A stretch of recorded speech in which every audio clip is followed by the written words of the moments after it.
Greedy gold mines stone वाला। सुरेश और महेश नाम के दो दोस्त थे। वो दोनों खेती बाड़ी करके अपना घर चलाते थे। उन दोनों के खेत पास पास ही थे।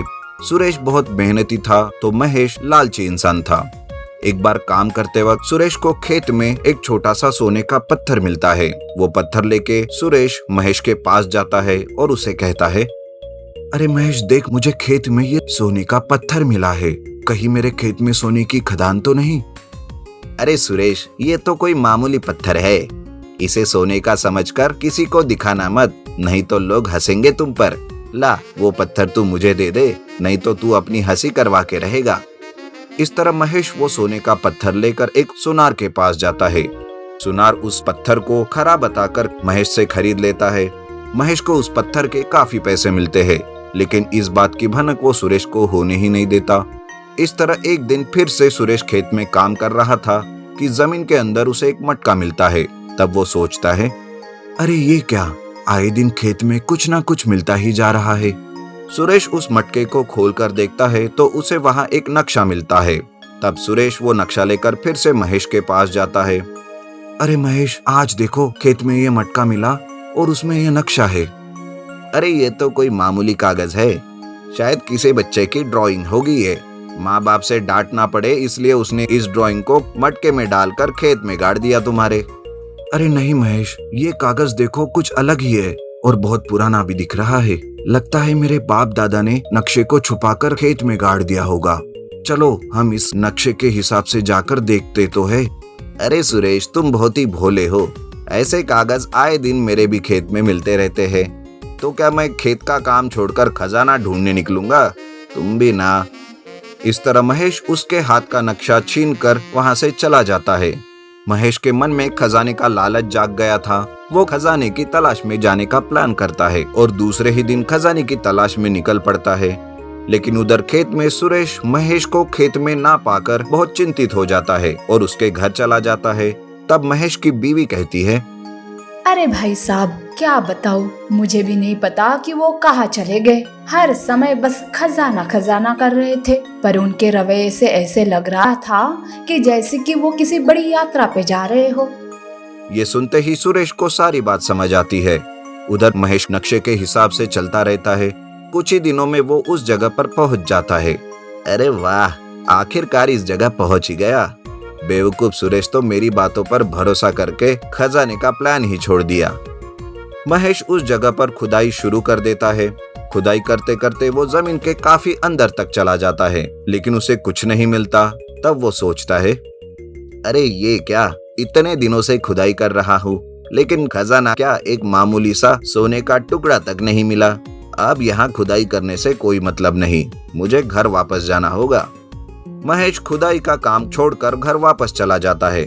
तब वहां उसे सुरेश मिलता है। उसे देखकर महेश को बड़ा गुस्सा आता है और वो उसे भला बुरा कहने लगता है। महेश की ये बात सुनकर सुरेश कहता है, अरे वाह, इसे कहते हैं उल्टा चोर कोतवाल को डांटे। लालच में तुम ही मुझे धोखा देकर अकेला चला गया और अब तुम मुझे ही कह रहे हो। सुरेश उस नक्शे का कागज लेकर खुद खजाना ढूंढने निकलता है। नक्शे के हिसाब से चलते हुए आखिर वो उस जगह पहुंच ही जाता है जहां महेश ने खुदाई की थी। सुरेश उस गड्ढे में उतरकर आगे से खुदाई का काम शुरू कर देता है। तब कुछ ही देर में उसे वहां सोने के पत्थर ही पत्थर मिलते हैं। सुरेश बहुत खुश हो जाता है। लालची महेश को तो सब्र ही नहीं था। अगर थोड़ी दूरी पर और खुदाई करता तो आज उसे ये सोने के पत्थर मिल जाते। बिना सब्र किए कामों में कोई सफलता नहीं मिलती। सुरेश सारे सोने के पत्थर बोरियों में भरकर वापस आ जाता है। उन्हें बेचकर वो काफी पैसे कमाता है, जिससे सुरेश अपने लिए बड़ा घर बना लेता है। नई गाड़ी से वो गांव में घूमता है और उसी के साथ साथ वो गरीब लोगों की मदद भी करता है।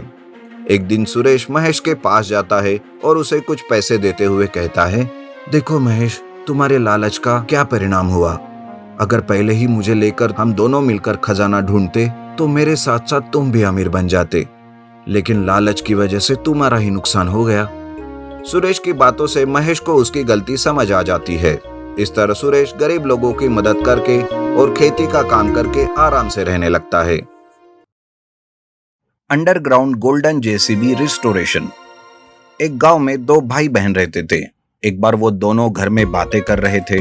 तब सीता कहती है, अरे भैया, तुम्हारे जीजा को सजा मिले अब 3 साल हो रहे हैं। पता नहीं कब वो जेल से छूट कर आएंगे। हे भगवान, और मुझे कितने दिन उनसे दूर रहना पड़ेगा पता नहीं। दीदी, तुम ऐसे कह रही हो जैसे वो कोई सरहद पर जंग करने गए हैं। वो तो चोरी के इल्जाम में जेल गए हैं। उनका इंतजार करने से क्या मतलब। भूल जाओ उस चोर को और अपनी नई जिंदगी शुरू करो। उनकी बातें शुरू ही थी कि तभी वहाँ सीता के पति रमेश जेल से छूट कर आते हैं और सब सुनकर वो कहते हैं, क्यों साले साहब, अपनी बहन को क्या पट्टी पढ़ा रहे हो? क्या तुम भूल गए, अगर मैं चुप नहीं रहता तो मेरे साथ तुम भी आते थे जेल में। अरे अरे जीजा जी, मैं तो मजाक कर रहा था। आप तो इतनी सी बात के लिए बुरा मान रहे हो, पर आपको तो 5 साल की सजा हो गई थी ना, फिर ऐसे बीच में ही कैसे छूट आए? अच्छे बर्ताव के कारण मुझे पुलिस ने जल्दी छोड़ दिया। रमेश की ये बात सुनकर सीता कहती है, अब आप दोनों चोरी के काम छोड़कर कोई अच्छे काम करना शुरू कर दो। दोनों भी सीता की बात के लिए हामी भरते हैं। सीता अपने रसोई के कामों में लग जाती है। तब मोहन रमेश से कहता है, जीजा जी, चोरी किया हुआ सोना और पैसा आपने कहाँ छुपा कर रखा है? अब तक पुलिस को ना ही सोना मिला और ना ही वो जेसीबी जिसे हमने चोरी की थी। सही वक्त पे दिमाग नहीं लगता तो आज हम दोनों लंबे फंसे रहते। उस सरपंच ने कोई कमी नहीं रखी थी और तो और वो सारा माल अकेला हथियाना चाहता था। बस अब कुछ ही दिनों में मैं तुम्हें उस जगह ले जाऊंगा जहाँ पे मैंने जेसीबी और सोना छुपा कर रखा है। दरअसल गांव के सरपंच और जमींदार का झगड़ा चल रहा था। सरपंच बदला लेने के लिए रमेश से ही चोरी करवाता था। ऐसे ही एक चोरी करने के बाद सरपंच की नीयत अचानक बदल गई। उसने सोने की लालच में रमेश को फंसाने की कोशिश की। अब रमेश जेल से छूट कर आया था, पर तभी भी सरपंच की नजर उस पर ही थी। सरपंच सोचता है, रमेश पर अच्छे से नजर रखनी होगी। वो कभी तो सोना बाहर निकालेगा, तब मैं अपना हिस्सा जरूर लूंगा। सरपंच रमेश की हर एक हरकत पर छुपकर नजर रखे हुआ था। एक बार रमेश मोहन को लेकर एक दूसरे जेसीबी से जंगल जाता है। जंगल के खुले मैदान में रमेश जेसीबी से गड्ढा करता है और दोनों भी अंडरग्राउंड जाते हैं।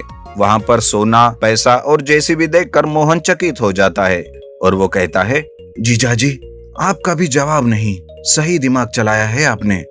इतने साल जमीन के अंदर होने की वजह से जेसीबी पर जंग चढ़कर खराब हो चुका है, कबाड़ बन चुका है ये तो। इसे बाहर निकालते निकालते ही ये टूट सकता है।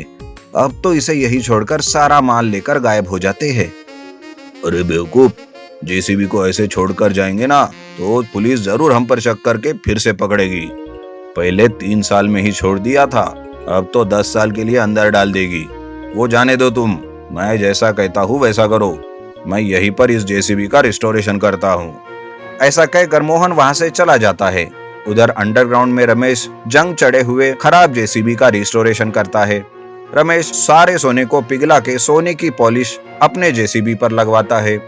इस तरह से रमेश का गोल्डन जेसीबी रेडी हो जाता है और उसमें वो सारा पैसा भरकर बाहर आता है कि तभी सामने वहाँ सरपंच खड़ा होता है। वो कहता है, अरे वाह बच्चू, अकेले अकेले सारा माल हथियाना चाहते हो? पुलिस को बेवकूफ बना सकते हो, मुझे नहीं। चल, मेरा सारा पैसा मेरे हवाले कर दे। सरपंच ऐसा कह ही रहा था कि तभी पुलिस के सायरन की आवाज आती है। पुलिस को दूर से ही देखकर सरपंच कहता है, अरे बाप रे पुलिस, अगर मैं यहाँ पुलिस को दिखूंगा तो मेरा नाम भी खराब हो जाएगा। यहाँ से तो भागना ही सही है। ऐसा कहकर सरपंच वहाँ से भाग जाता है। दरअसल वो कोई पुलिस नहीं रहती, बल्कि पुलिस के भेष में मोहन ही था, जो सरपंच को डराने के लिए उन दोनों का प्लान था। उस रात रमेश अपने परिवार को लेकर उस गोल्डन जेसीबी से वो गांव छोड़कर दूसरे गांव चला जाता है और वहां पर रहकर गोल्डन जेसीबी से काम करने लगता है और वक्त वक्त पे जेसीबी से गोल्ड की पॉलिश निकालकर उसे बेचकर अच्छे खासे पैसे कमाता रहता है।